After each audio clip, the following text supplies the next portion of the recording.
Okay, so here's another example of taking a region in the XY plane and revolving it around the Y-axis. You should read the problem first and then try it on your own, and then come back to the video and see how you did. That'd be the best way to get the most out of this type of practice. So this is find the volume of the solid generated by revolving about the Y-axis, the region in the first quadrant bounded by y equals x squared, the line x equals 1, and the Y-axis. As always, you should start by drawing the region accurately so you can see exactly what the shape is and then what the cross-sectional shape be when you do the revolution. So let's go ahead and take a look.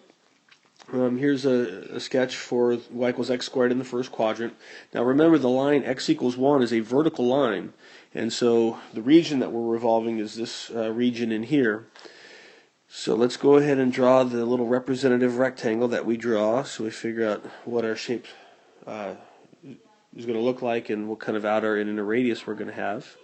This is going to be a delta y since it's revolved around the y-axis like this. So our outer radius is going to be this length here. Our inner radius is going to be this length here. I think it's pretty clear that you can see the outer radius is going to be 1. It's that constant line x equals 1 out here. The inner radius is given by just the distance from the parabola to the y-axis, but it's a horizontal distance and not a vertical distance. So we need to solve the equation of the parabola for x in terms of y as opposed to our usual y in terms of x. So again, since this is a horizontal length that we have here, this is some x value, and that x value is given from the equation for the parabola. So the parabola has the equation y equals x squared.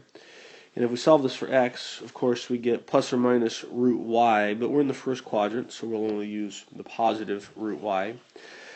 And so that gives us that horizontal length based on the y value where we slice it. So that's going to be our x sub 1. Alright, so now I think it should be fairly easy to see that we have washer-shaped cross-sections here. And so then when we go to find the area of our cross-section, of course we remember that it's going to be pi times the difference between the squares of the two radii, so pi times r sub 2 squared minus r sub 1 squared. And we already saw what our radii are going to be, so let's go ahead and plug those in. And so our outer radius was 1, so 1 squared. Our inner radius was x sub 1, but x sub 1 in terms of y was root y, so this is going to be the square root of y quantity squared. And then after we simplify that, the area of our cross-section is just going to be pi times 1 minus y. Last thing we need to do before we get to finding the volume, or to write the volume integral, would be to find the upper and lower limits of integration.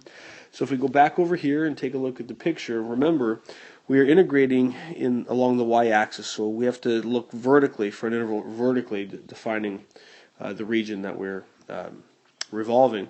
And so since the region starts at the y-axis, the y value we're starting at starts at the x-axis. The y value we're starting with is 0. And then it goes up to the point of intersection right here between x squared and 1, and we're looking at the y-coordinate. But the y-coordinate and the x-coordinate are the same here, so it intersects at 1, 1, so the y-coordinate here is 1. So our upper and lower limits are 0 and 1. So now we can write our volume integral. So it's going to be the definite integral from 0 to 1, pi times the quantity 1 minus y. Don't forget your dy. And now we can work this out by the fundamental theorem. So finding the antiderivative, pi is just a constant, so we'll bring that along to the front.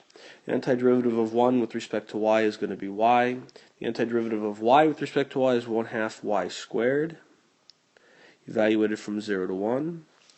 And so our volume is going to be pi times the quantity. We plug in 1. 1 for y is 1. 1 squared is 1 times 1/2 is 1/2. 1 minus 1/2 is 1. Plug in 0, we get 0.